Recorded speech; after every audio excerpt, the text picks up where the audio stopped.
اعوذ باللہ من الشیطان الرجیم بسم اللہ الرحمن الرحیم۔ شروع اللہ کا نام لے کر جو بڑا مہربان نہایت رحم کرنے والا ہے۔ السلام علیکم ناظرین اکرام، امید ہے انشاءاللہ آپ سب لوگ خیریت سے ہوں گے۔ نبی پاک صلی اللہ علیہ وسلم اور ایک اونٹنی کا واقعہ۔ حضرت تمیم دری رضی اللہ عنہ فرماتے ہیں کہ ہم ایک بار حضور صلی اللہ علیہ وسلم کی بارگاہ اقصد میں حاضر تھے کہ ایک اونٹ بھاگتا ہوا آیا اور صلی اللہ علیہ وسلم کے سرے انبر کے پاس آ کر کھڑا ہو گیا، جیسے کان میں کوئی بات کہہ رہا ہو۔ آپ صلی اللہ علیہ وسلم نے فرمایا کہ اے اونٹ، پرسکون ہو جاؤ، اگر تو سچا ہے تو تیرا رب تجھے فائدہ دے گا، اگر تو جھوٹا ہے تو تجھے اس جھوٹ کی سزا ملے گی۔ جو ہماری پناہ میں آ جاتا ہے اللہ تعالیٰ بھی اسے امان دے دیتا ہے، اور ہم نے دامن میں پناہ لینے والا کبھی نامراد نہیں ہوتا۔ ہم نے عرض کیا یا رسول اللہ، یہ اونٹ کیا کہتا ہے؟ آپ صلی اللہ علیہ وسلم نے فرمایا، اونٹ کے مالکوں نے اسے ذبح کر کے اسے کھا لینے کا ارادہ کیا ہے، تو یہ ان کے پاس سے بھاگ آیا، تمہارے نبی صلی اللہ علیہ وسلم سے مدد مانگی ہے۔ ہم سب ابھی گفتگو میں مشغول تھے کہ اس اونٹ کے مالک بھاگتے ہوئے آئے۔ اونٹ نے ان کو آتے ہوئے دیکھا تو دوبارہ حضور صلی اللہ علیہ وسلم کے سر مبارک کے پاس کھڑا ہو گیا۔ آپ صلی اللہ علیہ وسلم کے پیچھے چھپنے لگا۔ ان کے مالکوں نے عرض کیا یا رسول اللہ، یہ ہمارا اونٹ 3 دن سے ہمارے پاس سے بھاگا ہوا ہے، اور آج یہ ہمیں آپ کی خدمت میں ملا ہے۔ آپ صلی اللہ علیہ وسلم نے فرمایا، یہ میرے سامنے شکایت کر رہا ہے کہ یہ تمہارے پاس کئی سال تک پلا بڑھا۔ جب موسم میں گرمی آتی تو تم گھاس اور چارے والے علاقے میں اس پر سوار ہو کر جاتے، اور جب موسم میں نرمی آتی تو تم اسی پر بیٹھ کر گرم علاقوں کی طرف جاتے۔ اب جبکہ یہ اس خستہ حال کی عمر میں پہنچ گیا ہے تو تم اسے ذبح کر کے اس کا گوشت کھا لینے کا ارادہ کر لیتے ہو۔ انہوں نے عرض کیا یہ خدا کی قسم یا رسول اللہ صلی اللہ علیہ وسلم، یہ بات بالکل اسی طرح ہے جس طرح آپ نے فرمایا۔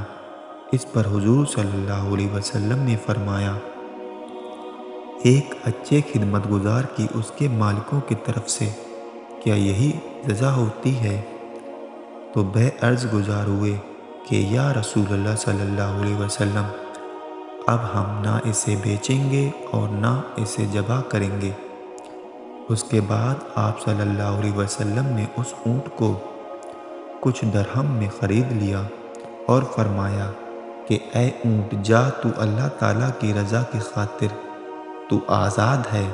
اس اونٹ نے حضور صلی اللہ علیہ وسلم کے سر مبارک کے پاس اپنا منہ لے جا کر کوئی آواز دی تو آپ صلی اللہ علیہ وسلم نے فرمایا آمین۔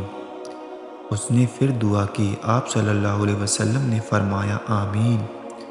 اس نے پھر دعا کی، آپ صلی اللہ علیہ وسلم نے پھر فرمایا آمین۔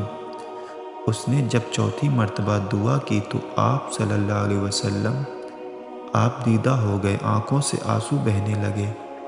ہم نے عرض کیا یا رسول اللہ صلی اللہ علیہ وسلم، یہ اونٹ کیا کہہ رہا ہے؟ آپ صلی اللہ علیہ وسلم نے فرمایا، اس نے پہلی دفعہ کہا، اے نبی مکرم، اللہ آپ کو اسلام اور قرآن کی طرف سے بہترین جزا عطا فرمائے۔ میں نے کہا آمین۔ پھر اس نے کہا، اللہ تعالیٰ قیامت کے دن آپ کی امت سے اسی طرح خوف کو دور فرمائے جس طرح آپ نے مجھ پر دور فرمایا۔ میں نے کہا آمین۔ پھر اس نے دعا کی کہ اللہ تعالیٰ دشمنوں سے آپ کی امت کے خون کو اسی طرح محفوظ رکھے جس طرح میرا خون محفوظ فرمایا۔ اس نے پھر کہا کہ اللہ تعالیٰ آپ کی امت کے درمیان جنگ جدا نہ ہونے دے۔ یہ سن کر رونا آ گیا، کیونکہ یہی دعائیں میں نے بھی اللہ تعالیٰ سے مانگی تھی۔ پہلی 3 تو قبول فرما لی، لیکن آخری دعا سے منع فرما دیا۔ جب جبرائیل علیہ السلام نے اللہ تعالیٰ کی طرف سے مجھے خبر دی ہے کہ میری یہ امت آپس میں جنگ کر کے فنا ہوگی، جو کچھ ہونے والا ہے قلم اسے لکھ چکا ہے۔ محترم حضرت نبی کریم صلی اللہ علیہ وسلم کے حدیث مبارک میں جو لکھا ہے، آج وہ بالکل سچ نظر آ رہی ہے۔